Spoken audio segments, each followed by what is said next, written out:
Assalamualaikum warahmatullahi wabarakatuh. Sampurasun anak-anakku sekalian, bagaimana kabarnya? Mudah-mudahan sehat ya, dan selalu senantiasa menjaga kesehatan. Nah, seperti biasa, pada hari dan waktu yang sama, kita belajar sejarah Indonesia. Dan alhamdulillah pada kesempatan kali ini, kita dapat bertemu kembali dalam pembelajaran sejarah Indonesia. Walaupun masih melakukan pembelajaran jarak jauh, dan masih dalam situasi pandemi, mudah-mudahan hal ini tidak membuat anak-anakku sekalian luntur semangatnya. Mudah-mudahan tetap semangat selalu dalam menjalani segala aktivitas. Nah,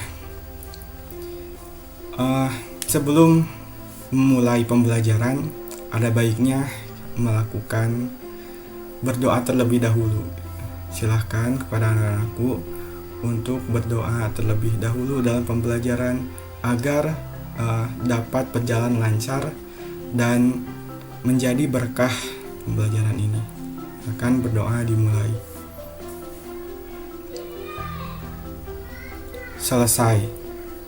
Nah, selanjutnya silahkan kalian persiapkan diri kalian untuk menyiapkan catatannya agar apa yang nanti Bapak sampaikan dapat dituliskan hal-hal pentingnya.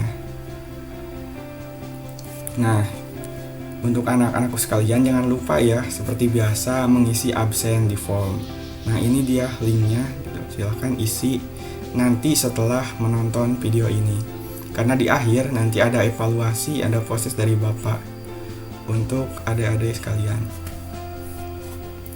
Nah, baiklah anak-anakku sekalian, apakah masih ada yang ingat materi dari minggu yang telah lalu? Apakah ada yang masih ingat materi minggu kemarin? Nah, minggu kemarin itu kita membahas mengenai nilai dan makna dari Sumpah Pemuda. Nah, ada yang tahu apa saja nilai dan makna dari Sumpah Pemuda? Nilai-nilainya ada 3, yaitu yang pertama persatuan, kemandirian jati diri, atau penguatan nasionalisme, dan yang terakhir adalah nilai demokrasi. Nah, itu kan untuk materi minggu kemarin. Mudah-mudahan ada yang masih ingat ya, dan selalu ingat. Mungkin nanti akan keluar ulangan akhir semester atau pas. Nah, untuk pertemuan kali ini masih ada sangkut pautnya nih dengan Sumpah Pemuda, yaitu penguatan jati diri keindonesiaan. Jadi pembahasan yang akan Bapak sampaikan adalah bagaimana kondisi pergerakan di Indonesia setelah pengikraran Sumpah Pemuda gitu. Maksudnya sih lebih ke penguatan perjuangan dalam mencapai kemerdekaan atau implementasinya dari Sumpah Pemuda itu sendiri. Kalau kita perhatikan ya, isi Sumpah Pemuda itu merupakan suatu peristiwa komitmen dan kebetulan tekad bangsa Indonesia sebagai bangsa satu dan tanah air yang satu, serta menjunjung bahasa persatuan bahasa Indonesia. Harus diingat Sumpah Pemuda itu memiliki makna yang strategis dalam rangkaian untuk mengembangkan rasa persatuan dan proses penguatan jati diri bangsa Indonesia. Karena hal yang sangat menonjol, setelah terjadinya Sumpah Pemuda, organisasi-organisasi dan partai yang ada secara tegas mendasarkan jiwa dan semangat keindonesiaan. Partai atau organisasi yang belum mencantumkan namanya dengan nama Indonesia mulai merubah gitu dengan menambahkan namanya, seperti Partai Syarikat Islam. Nah, menjadi Partai Syarikat Islam Indonesia, namanya berubah. Nah, selanjutnya anak-anak sekalian, apakah ada yang tahu apa itu GAPI? Ada yang tahu tidak apa itu GAPI? Atau apa itu Parindra? Atau kenapa sih Hari Ibu itu dilaksanakan pada 22 Desember? Ada yang tahu? Nah, hal-hal seperti ini, yaitu seperti GAPI, seperti Parindra, dan kenapa tanggal 22 Desember disebut Hari Ibu, akan dibahas pada pertemuan kali ini. Nah, bagi yang sudah tahu, ini berarti hebat ya.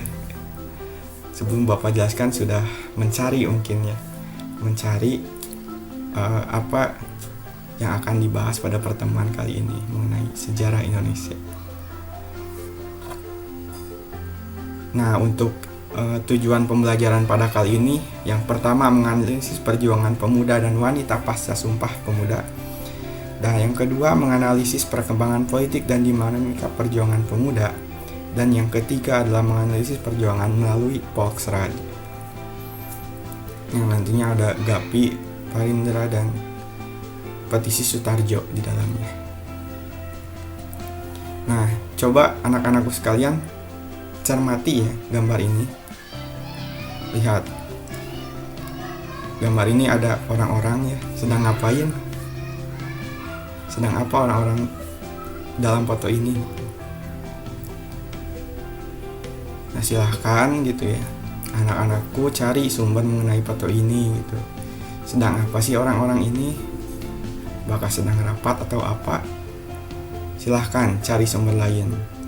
Nah, jika ada yang tidak mengerti, silahkan tanyakan kepada Bapak gitu. Pertanyaannya bebas sebanyak-banyaknya mengenai gambar ini gitu. Tapi cari dulu ya, sebelum bertanya ke Bapak. Nah, langsung saja gitu pada materi pertemuan kali ini, yaitu mengenai politik dan dinamika perjuangan pemuda. Politik dan dinamika perjuangan pemuda, seperti yang kita ketahui bahwasanya pasca Sumpah Pemuda diadakan pada tahun 1931, secara resmi telah berdiri organisasi pemuda hasil fusi yang bernama Indonesia Muda. Nah, pada mulanya sih perkumpulan Indonesia Muda tidak diperbolehkan terlibat dalam politik.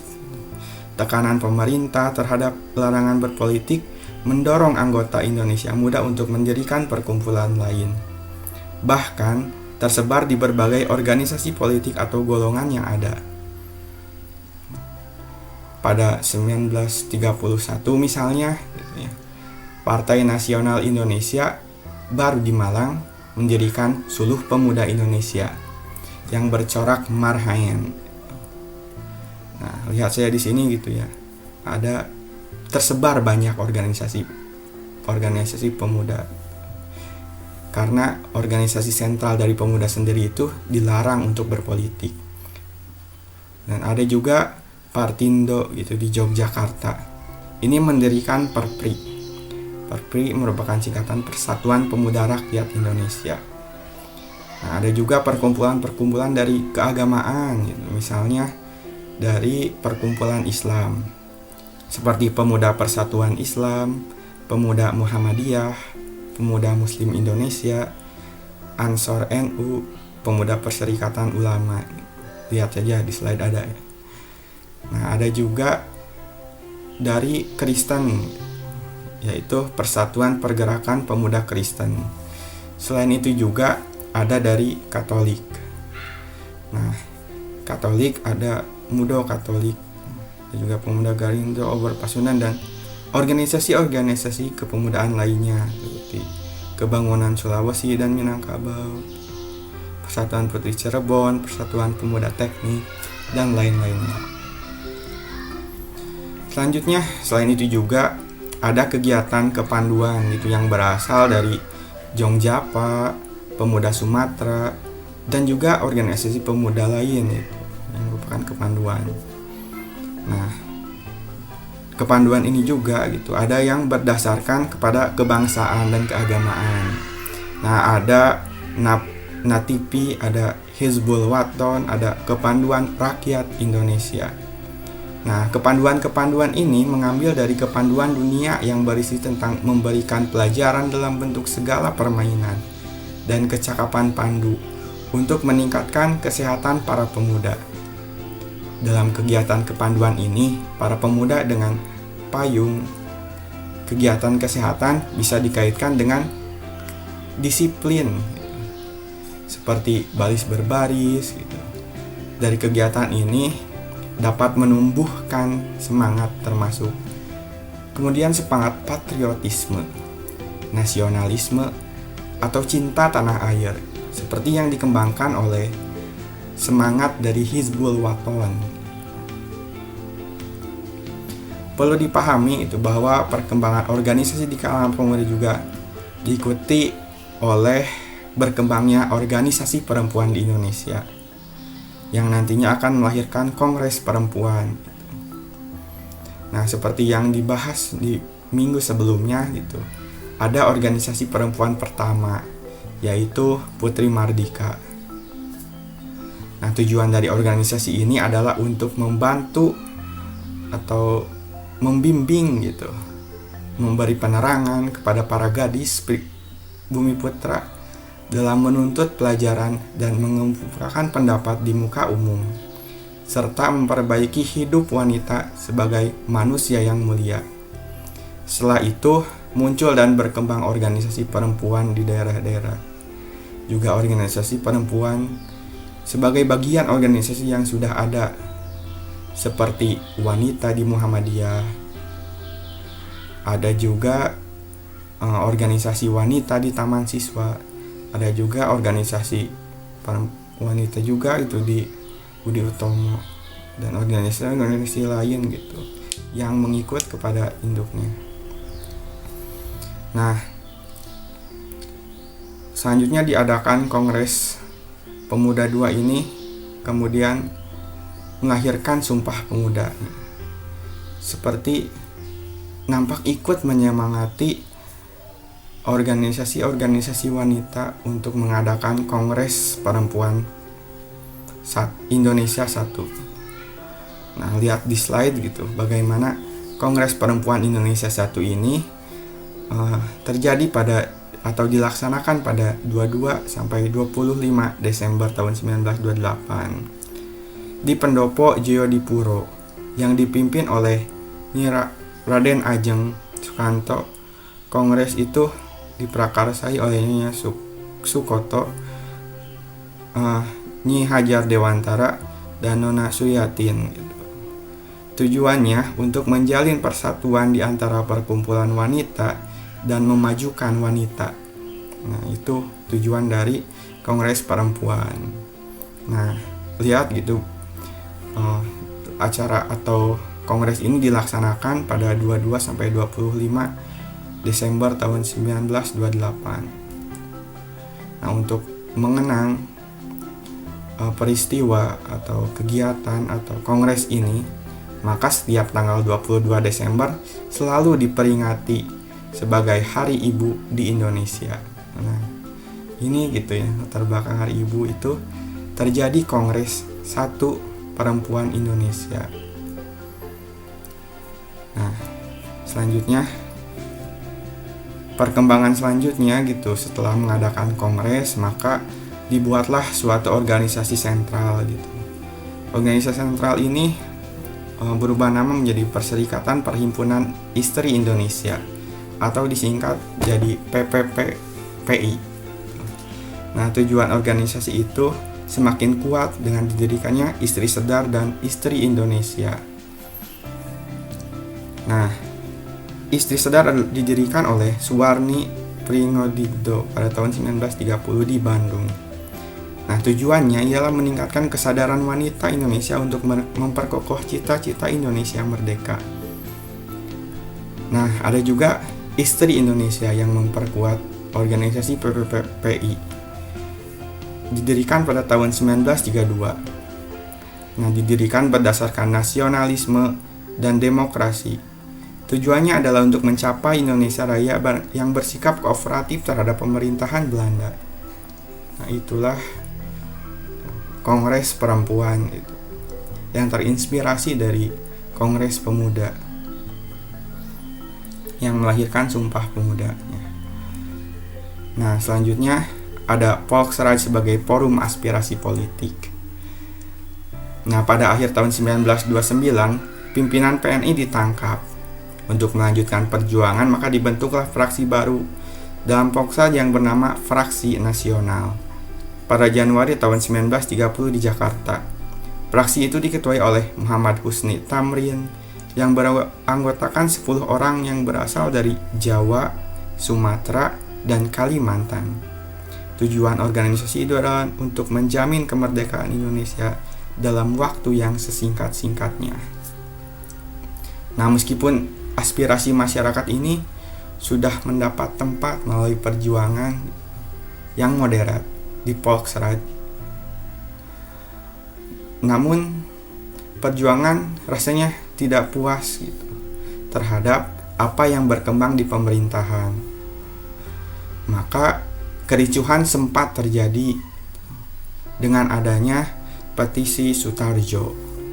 Nah, petisi Sutarjo ini dilayangkan pada 15 Juli pada 1936 dalam sidang Volksraad. Nah, petisi Sutarjo ini berisi yang pertama, Volksraad sebagai parlemen sesungguhnya. Yang kedua, direktur departemen diberi tanggung jawab. Dan yang ketiga, dibentuk Dewan Kerajaan sebagai badan tertinggi antara negeri Belanda dan Indonesia yang anggotanya merupakan wakil kedua belah pihak. Dan yang keempat, penduduk Indonesia adalah orang-orang yang karena kelahirannya, asal-usulnya, dan cita-citanya memihak Indonesia. Namun bagaimana nasib dengan petisi Sutarjo ini?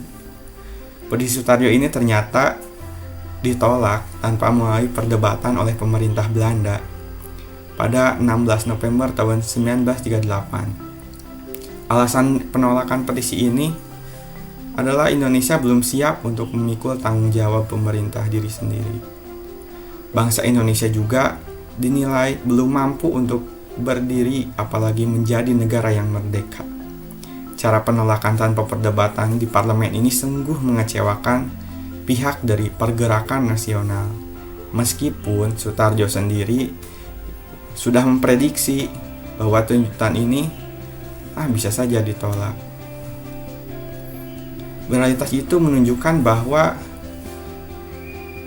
tuntutan rakyat Indonesia tidak dibicarakan secara serius atau terbuka di parlemen oleh negeri Belanda, itu orang Belanda.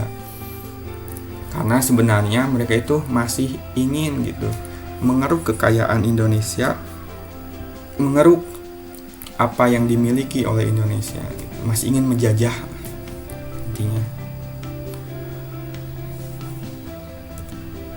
Nah, selanjutnya ada Partai Indonesia Raya atau disingkat Parindra.